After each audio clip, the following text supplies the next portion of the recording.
വൈകുന്നേരം ആയപ്പോൾ പെട്ടെന്നൊരു കൊതി കേട്ടോ. കുറച്ച് ചപ്പാത്തിയും ചിക്കൻ കറിയും കഴിക്കാനായിട്ട്.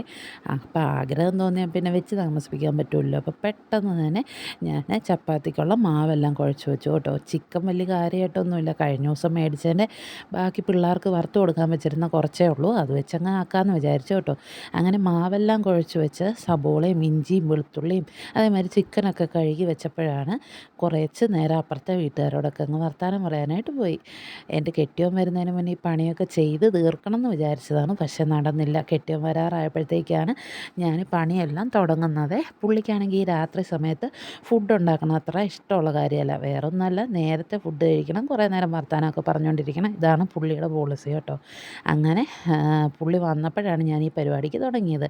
അപ്പോൾ തന്നെ മുഖം ഒരു കലം ഉണ്ടായിരുന്നു. പിന്നെ ഞാനത് മൈൻഡാക്കാൻ പോയില്ല. വന്നിത് കൂടാൻ പറഞ്ഞു. പുള്ളി വന്ന് പിന്നെ ചിക്കൻ കറി അങ്ങ് ഏറ്റെടുത്തു കേട്ടോ. അതുകൊണ്ട് തന്നെ ഞാൻ പെട്ടെന്ന് ചപ്പാത്തിയെല്ലാം പരത്തിയെടുത്തു.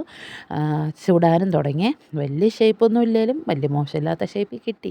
പിന്നെ നല്ല ബോൾ പോലെ പൊങ്ങി വന്നില്ലെങ്കിലും അത്യാവശ്യം പൊങ്ങിയൊക്കെ വന്നു. നല്ല മയവും ഉണ്ടായിരുന്നു, നല്ല ടേസ്റ്റും ഉണ്ടായിരുന്നേ. പിന്നെ നമ്മൾ എന്ത് ഫുഡ് ഉണ്ടാക്കിയാലും കട്ടൻ ചായ എടുക്കും കേട്ടോ. ഏലക്കയൊക്കെ ഇട്ട് നല്ല അടിപൊളി കട്ടൻ ചായയും കൂടി എടുത്തു. അപ്പോൾ ഇന്ന് വൈകുന്നേരം നല്ല ചൂട് ചപ്പാത്തിയും അതുപോലെ തന്നെ നല്ല കിടിലൻ ചിക്കൻ കറിയും അതോടൊപ്പം നല്ല ചൂട് കട്ടൻ ചായയായിരുന്നേ.